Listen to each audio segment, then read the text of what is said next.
The history of the ancient Sudan has been unknown to the great public, but also to science since many, many generations.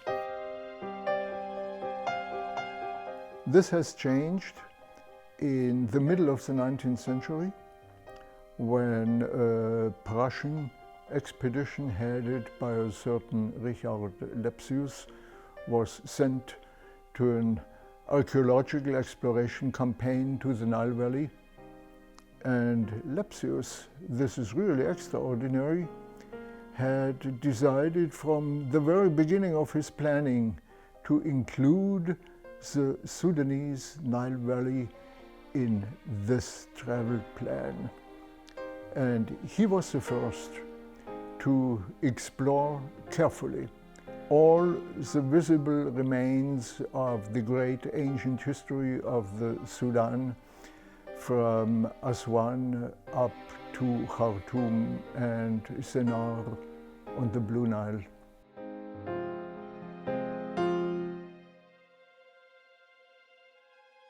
The real explosion, I would say, of archaeological work in the Sudan started only in the last decades after the Second World War. And here, Germany has played a considerable role. First, the Humboldt University in Berlin.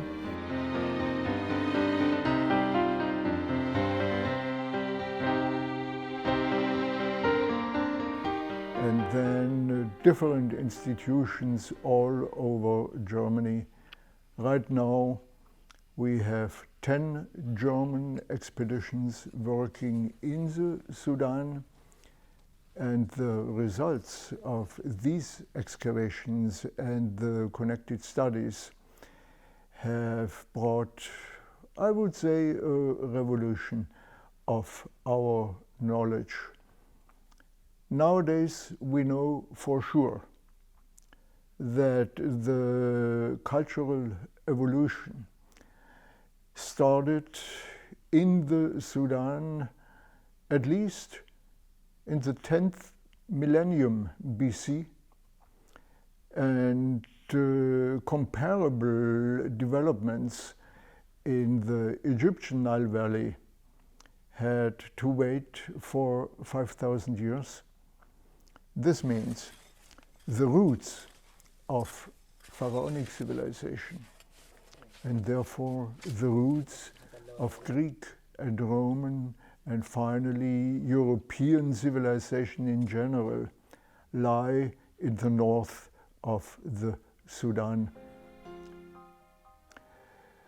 When Egypt woke up, so to say, at around 4,500 BC, the Sudan had already a long cultural tradition.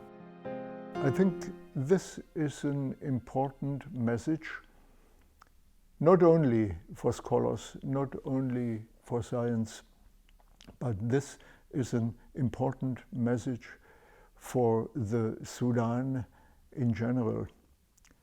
This could give and should give the country the self-consciousness to be the cradle of human civilization, not only in Northeast Africa, but in the ancient world in general. Meroe remained for half a millennium the capital of a very powerful independent nation. They erected their palaces in Meroe and their temples. They buried their queens and kings in the pyramids of Bejrawiya.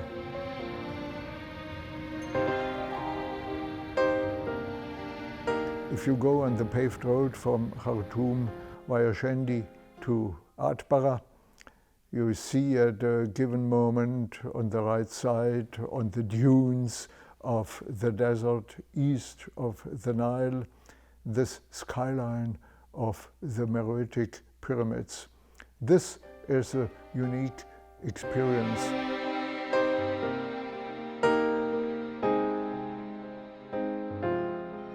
The rulers of the Meroitic kingdom have erected their royal tombs in the shape of pyramids for more than half a millennium. The extraordinary thing of the necropolis, the burial ground of the royal family of Meroe, is that all these pyramids are grouped together. Queens and kings and queens, this is important since women played an important role in ancient Sudanese society, also in politics. Some of them ruled the country independently.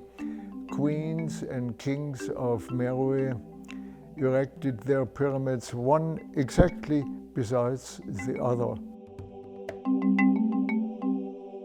The Sudanese rulers felt as a community.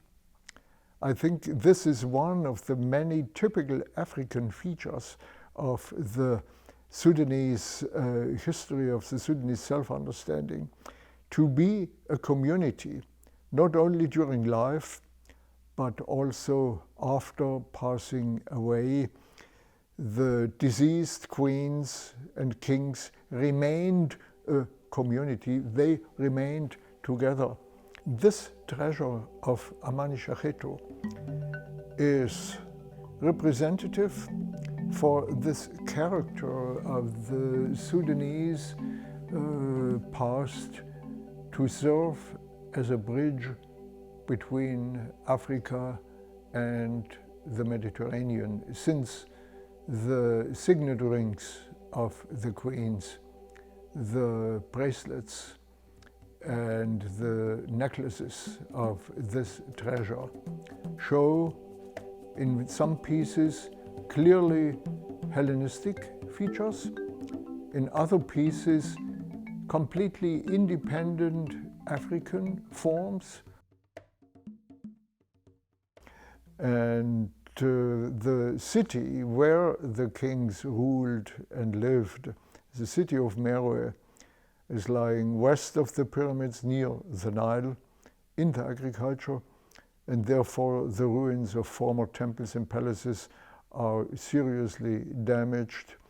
Only the ground walls are preserved, enough for archaeologists to reconstruct the city and the temples and the palaces.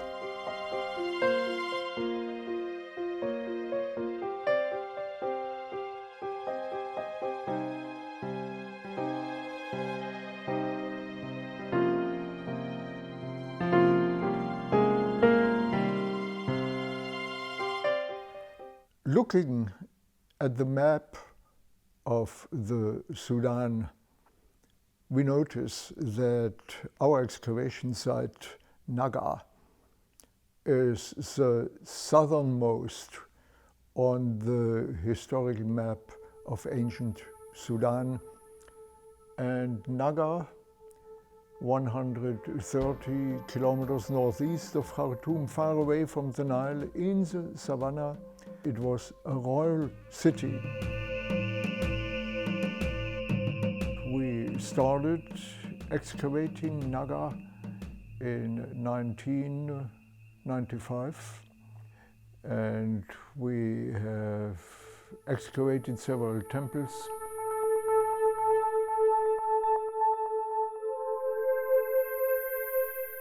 We have in Naga temples which follow in their plan and their appearance Egyptian models.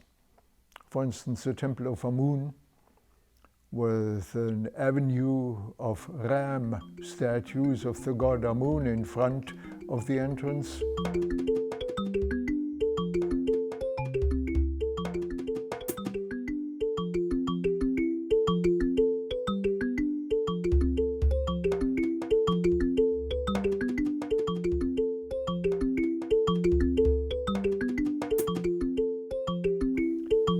We have just a few hundred meters away to the west the temple of the Meroitic god Apedemak, represented as a lion.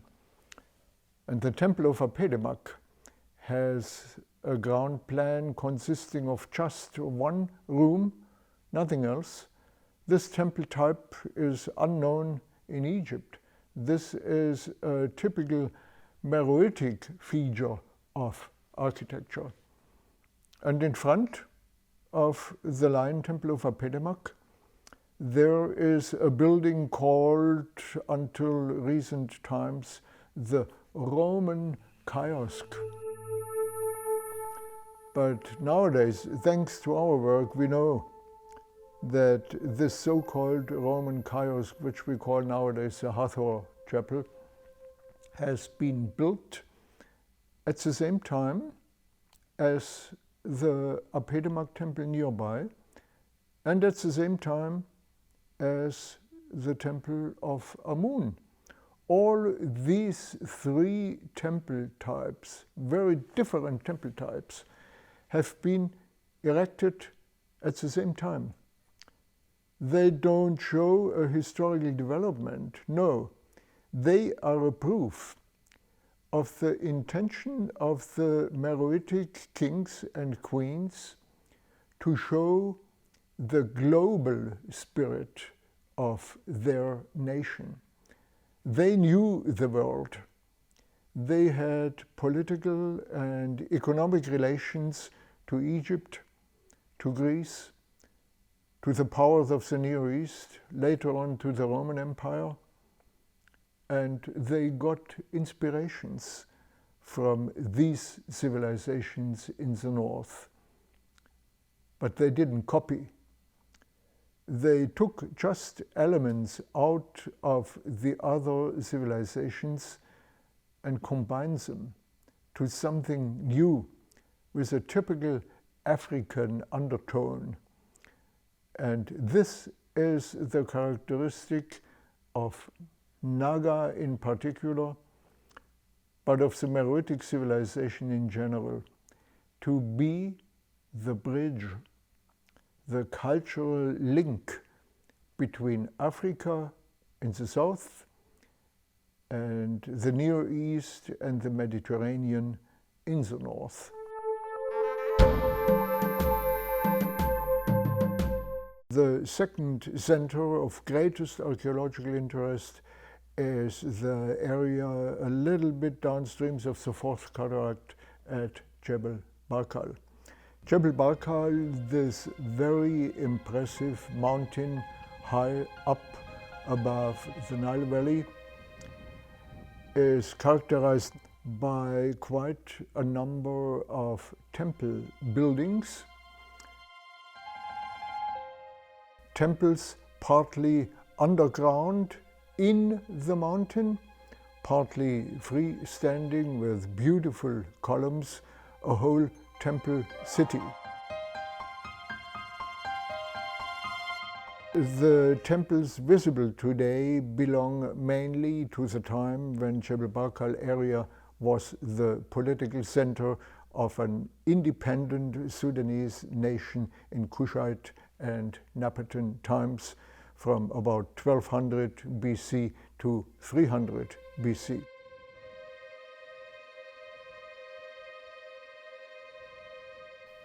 I think when Thutmose III in 1450 decided to build the southernmost Egyptian temple in the Nile Valley at the Jebel Barkal, this was since the Jebel Barkal already at this time was an important religious place. The Egyptians called this place Juwab in ancient Egyptian language. This means the holy mountain. And they represented in their reliefs the Jebel Barkal as a hill with a cave inside and the god Amun sitting in this cave in the mountain. And this is characteristic. The mountains, underground caves, are places outside our world. They are holy places. And therefore, the Jebel Barkal was offering itself as a characteristic feature in the landscape of the Sudan as a holy site.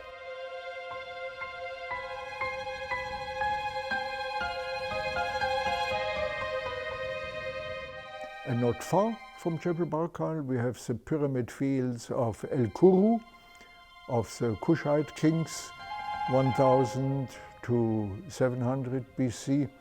And on the other side, in the east, the pyramid complex of Nuri, where the Kushite and Napatan kings until 300 BC were buried, also a very atmospheric site.